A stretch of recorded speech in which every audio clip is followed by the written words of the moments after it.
Hi everyone, and welcome back to my channel. Today I'm going to be talking about The Loneliness of Sonia and Sunny by Kiran Desai. This book came out in 2025 and it was shortlisted for the Booker Prize. I believe it took her 20 years to write. She last won the Booker actually in 2006 for her book, The Inheritance of Loss. And my friend Erika had mentioned reading this, so I wanted to check it out. So this is kind of a sprawling epic. It doesn't follow that many generations, but it definitely follows the extended families of both Sonia and Sunny. So Sonia and Sunny, when we meet them in the book, are maybe in their mid-20s. They're young, figuring things out, and their families are both from Allahabad in India, and they are both in the United States. They've studied in the United States.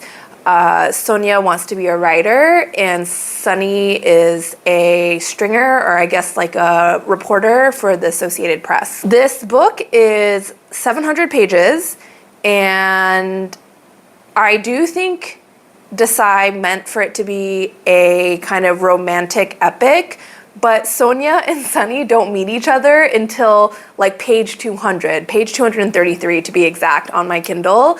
So it's definitely a slow burn and a really almost tedious, I would say, build up. We spend a lot of time with a secondary cast of characters. I mean, Desai spends enough time on them that you could even argue that they're part of the primary cast. So Sonia's parents, Sunny's mom, even the grandparents in the beginning of the book. There is a lot of time spent on all of these characters. In terms of plot, there is plot, but it's very, very, very slow going. And this book really does remind me of the stereotype of what a Booker Prize book would feel like. It's definitely literary fiction. There is a lot of that style of writing that is extremely detailed, both in the depictions of the scenery and the environment and the internal monologue of the characters, but it's also that style of lit fic where Desai is like randomly inserting musings or deep philosophical thoughts about race in the US or what it's like to be a woman in Indian society, kind of through the mouthpiece of Sonia and Sunny. So that's why I'm kind of hesitant to strongly recommend this book. I think it's really long and could have done with some trimming down. And I also feel like the amount of time I had to spend reading this was not necessarily worth it in terms of the payout or the payoff in terms of what I really took away from the book.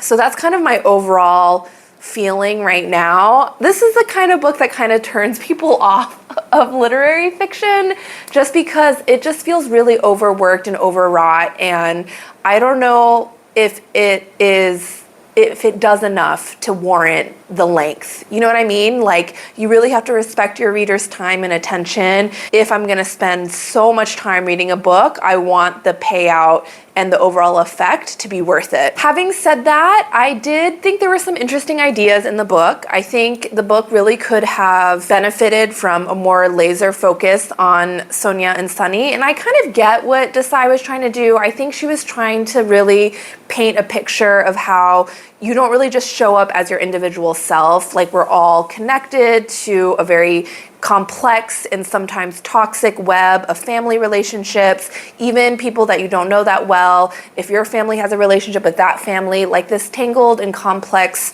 kind of context that we all exist in, I think she was trying to portray that. And in particular, I think she wanted to show kind of the parochiality and like the gossiping nature of Indian communities in India.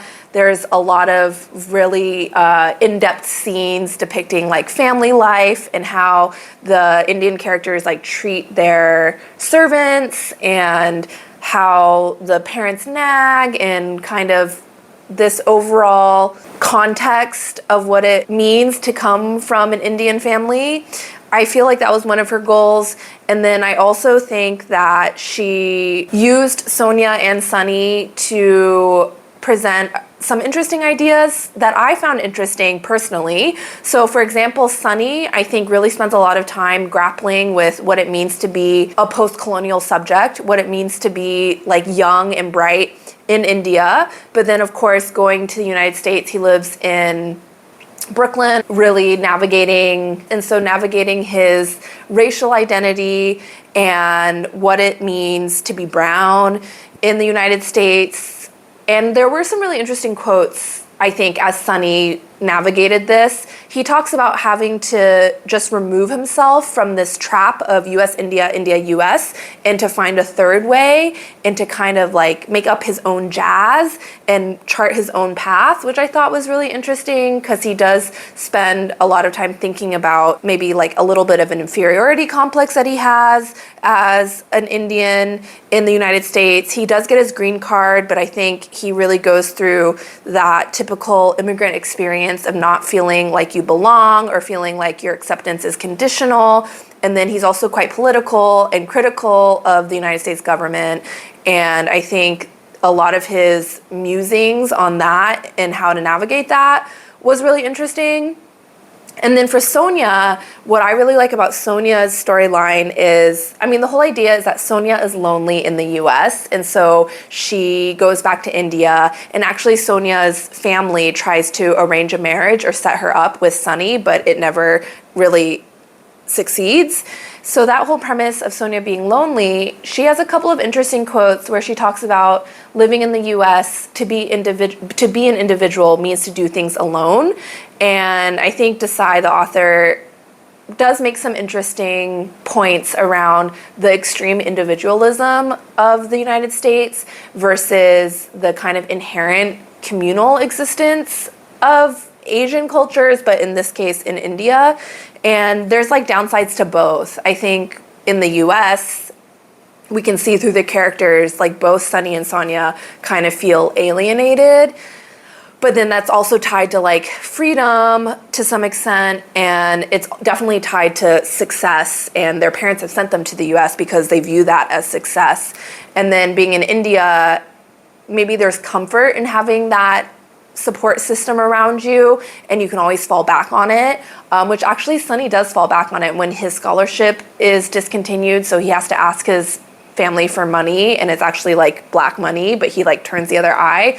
So it is obviously in some ways extremely supportive and comforting. And when Sonia moves back to, I think she moves back to Allahabad, it's like comforting, but it's also toxic because everyone's like in your business and it can feel very overt. So that dynamic I think was interesting. It's just like very scattered throughout the whole book, and the book is so long. But what I wanted to say is for Sonia in particular, I think this question of like, does society allow women to be alone without calling it loneliness, to be really interesting. And actually my favorite character in the whole book is Sonia's mom. Sonia's mom decides to leave her husband, not in an official divorce, but she just goes to her family home and just leaves him because she feels like oppressed in her marriage. And she has some really beautiful quotes about how when you are by yourself, that's when your true self emerges. Specifically, she says there are worse things than loneliness, because Sonia asks her, is she lonely? Loneliness could mean abiding peace. It could mean understanding your happiness backward. When you happen to exclaim out loud, surprising yourself when there was no apparent reason, I'm happy. But definitely there are parts in the book where, because Sonia is a woman by herself and she's not married, she's then under threat. And even the whole first third of the plot of the book is about Sonia's really messed up relationship with a much older man who is like a tortured artist and totally taking advantage of her and abusing her to feed his ego. I think her falling into that toxic relationship kind of like paves the way for her future relationships and how she thinks about like whether she wants to be alone.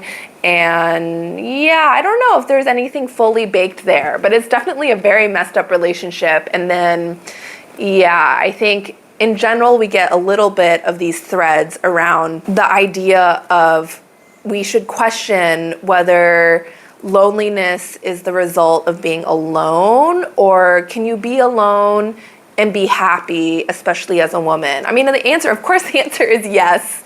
But I think there's something there around Sonia's loneliness being a result of like cultural dissonance as well as a result of her gender. In terms of the plot, a lot of like weird and random things happen. I mean, I guess it is a love story between Sonia and Sunny, but they are only together for maybe, I want to say like a fifth of the book. Like they spend most of the book apart. So you're really just following Sunny and Sonia's lives.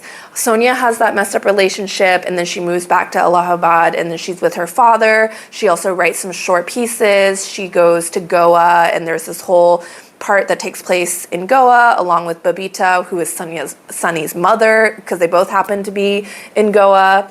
And then Sunny is in New York and he has a relationship with a white woman, which then doesn't go anywhere. He helps his friend Satya find a woman to marry through like their arranged marriage process. He basically just lives in New York City and then he decides to go to Mexico because I mean, I guess this is a thing because like William S. Burroughs also did that, I learned when I read Queer. And he just writes and like thinks about like how stressed he is because his mom is always calling him and his mom probably wants to like follow him to the US. And then we follow his mom for a fair amount of the novel. His father's brothers are part of like this corrupt gang or whatever. They get murdered. I don't know, all this weird stuff happens. And then there is strangely like a magical realism bent in the last third of the book, or maybe throughout, and I just didn't pick up on it. But Sonia's family, her maternal grandfather has this amulet called the Bottle Baba, and she gives it to Elon, the creepy dude. And then when he kicks her out because his wife finds them, she leaves it with him. And so then there's this whole like strain of Sonia's been cursed. She's being chased by a ghost hound. She has like something dark inside of her that she can't succumb, or that she doesn't want to succumb to. And then Sunny happens to find Elon's house or realize that Elon lives in Mexico as well, and he like steals it back for her. So yeah, maybe not full magical realism, but just the idea that, yeah, I don't really know what the idea was, to be honest. Yeah, I guess I also feel like that was a little bit half-baked, but I guess this like mystical object was part of Sonia, or like losing that mystical object is like also part of what put her off course. There's something about Elon's paintings being like really bewitching, and there's like all these little hints of kind of like weird things, which I'm not sure what it all adds up to, but I don't feel it was deployed to full effect. And it also kind of came out of nowhere. So these are my reactions and my initial, I'm like kind of confused by this book, to be honest. I feel like there's some interesting ideas from both the character of Sonia and Sunny, but there's just so many periphery characters and so many random plot events that happen, and it's just so long. Like we spend so much time with each character and through each plot, and there's so much description that I just don't feel super satisfied with the amount of effort it took to get through this. But I will say, normally when something is like overly lit fic, there's a high chance that I won't finish it. Whereas in this book, I do think the weirdness of the plot and like the random musings on racial identity and living in between two places kept me hooked enough that I kept reading it. Like I did finish it, which is kind of wild considering how long it was. Let me know what you think. If you've read Inheritance of Loss, let me know what you think. I'm really not keen to read it just because this was such a like grind and it was pretty tedious, but maybe that book is better. I'm not really sure. And I like a lot of these ideas. It's interesting. I definitely feel like this is the stereotypical literary fiction book that kind of turns off the average reader, is not very accessible to the average reader, including myself. So thanks for watching this video. Also follow me on TikTok or IG if you want. My content does a lot better there because everything is short form, but I still really like filming the long form because it helps me gather my thoughts. And even if nobody watches it, I feel like having a thought, writing a thought, and speaking out a thought are all part of the process of digesting and reflecting. So this is like my final stage of coalescing around how I feel about a book. So I'll see you in the next one.